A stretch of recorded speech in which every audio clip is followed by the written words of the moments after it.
పరమాత్మ స్వరూపులైన పార్వతీ పరమేశ్వరులకు, గురువులకు, పెద్దలకు నమస్కరిస్తూ తిరువూరు శేషమునీంద్ర ఆశ్రమం నుండి శ్రీ భగవద్గీతలోని 5వ అధ్యాయం నుండి 12, 13 యొక్క శ్లోకాల గురించి విశ్లేషణ ఇచ్చుకుందాం.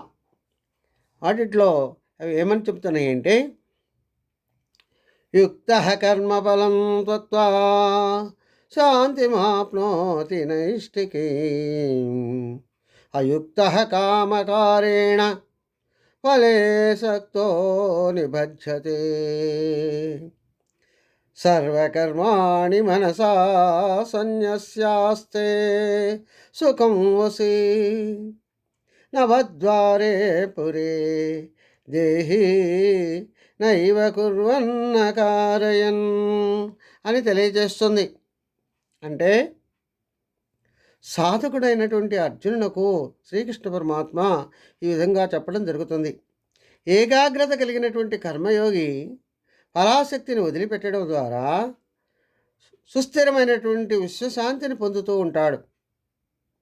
అలాంటి ఏకాగ్రత లేని అతను సాధకుడు రాగద్వేష ప్రేరితుడై పరాశక్తి ద్వారా బంధనంలో పడిపోతూ ఉంటాడు అని తెలియజేస్తుంది.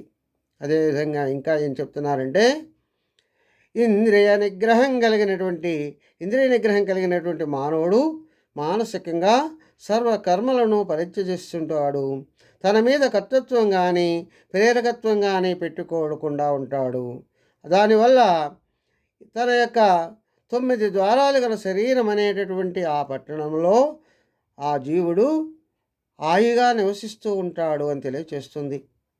కాబట్టి తను చేసే కర్మ ఫలితాన్ని భగవంతుని మీద అర్పించి ఎవరైతే తను సాధన చేస్తూ ఉంటాడో ఆ సాధన చేసేటటువంటి వ్యక్తికి ఏ కర్మలు అంటుకోవు. తన శరీరంలో తన ఆత్మ ప్రశాంతంగా విశ్రాంతిగా ఉంటుంది అని తెలియజేస్తుంది. స్వస్తి.